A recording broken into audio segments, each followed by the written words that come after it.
Hello, everyone, and welcome back to the channel. My name is Ray Marquina, aka the official Arcaneer, and today we're diving into the long-awaited feature that the Fabric community has been begging for, taking ownership of Fabric items. Up until now, transferring ownership of Fabric assets has been a major pain.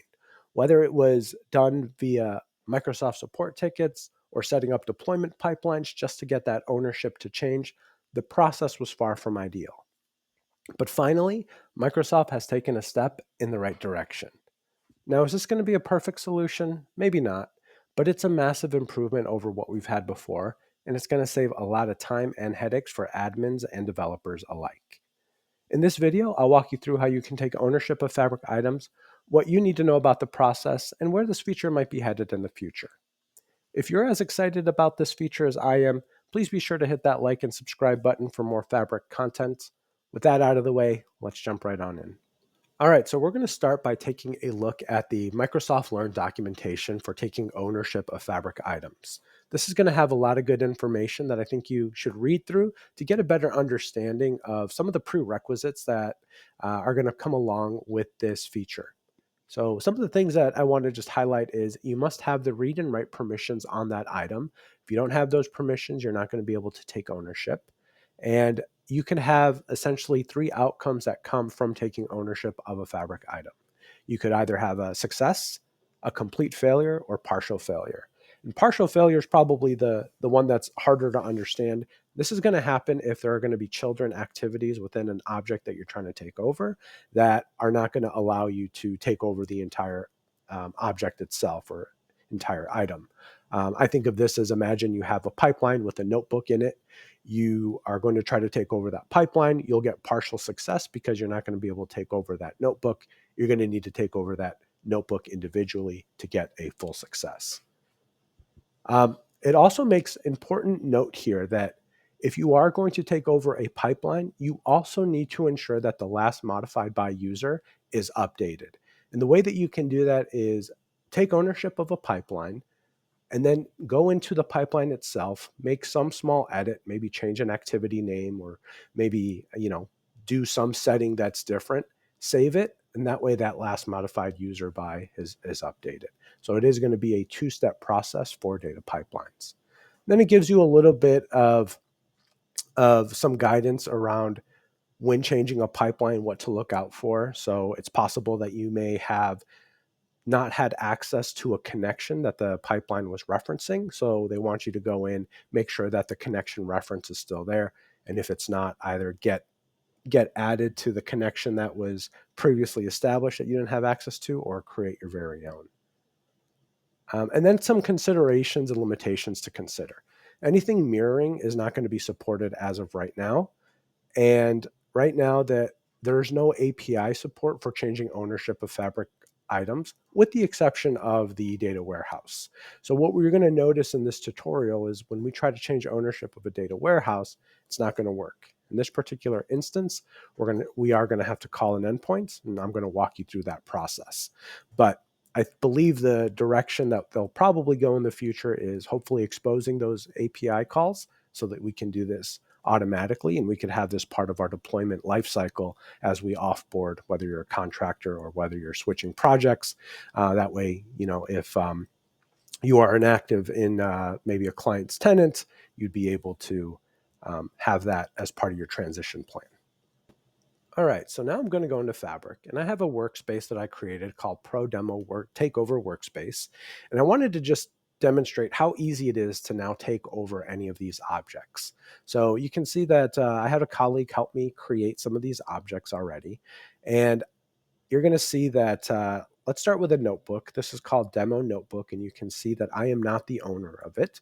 Let's imagine that her account was deactivated, and what I now need to do is I need to take ownership of this because this is no longer going to function, right? One of the biggest issues that we've had with an account being deactivated is the object itself was no longer accessible, no longer usable.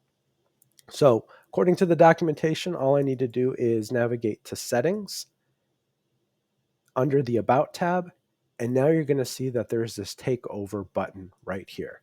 So all I need to do is take over.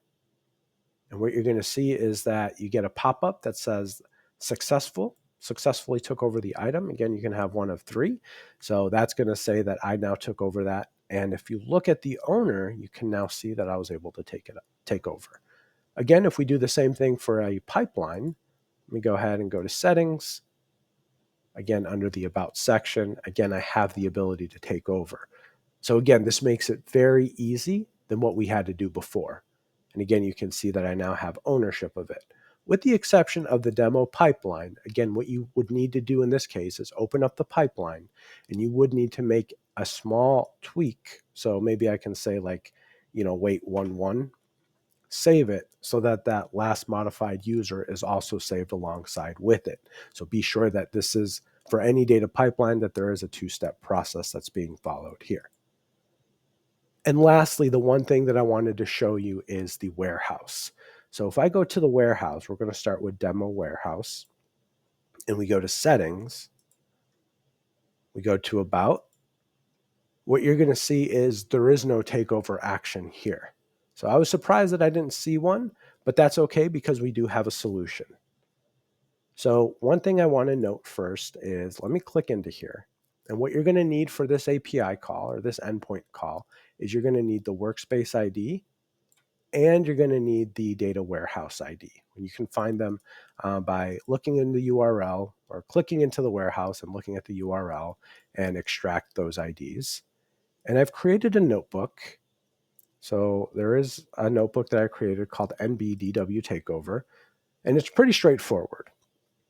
So again, I'm going to take input of the workspace ID of the workspace that I'm in, and I'm also going to paste in the warehouse ID of the warehouse that I want to take over. So let me go ahead and paste that in. And again, if we look at the warehouse and look at who owns it, right, you can see that my colleague owns it. So let me go back and again, paste in that warehouse ID value. And then what I'm doing is I'm using a MS Spark's util credential get token to authenticate. And I'm passing in this URL. So it's going to be powerbi.com v1 my org groups. You're going to pass in the workspace, data warehouse, the data warehouse ID, and then takeover.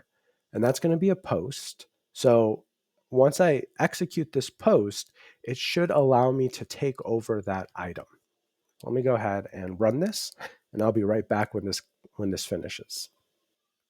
All right, so I am back, and the code just finished executing, and you can see through my message, I was able to successfully take over that warehouse. Now what I'm going to do is go back to the workspace and verify if that's true.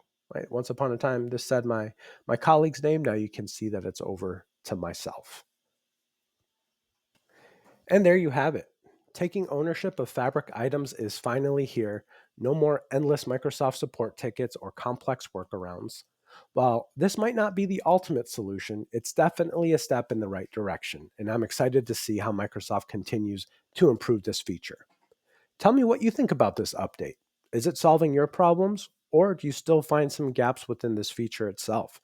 Drop a comment below. I'd love to hear your thoughts.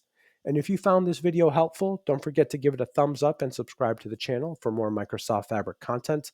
I've got plenty of exciting tutorials and updates coming your way, so stay tuned. As always, thank you for watching, and I'll see you in the next one. Take care.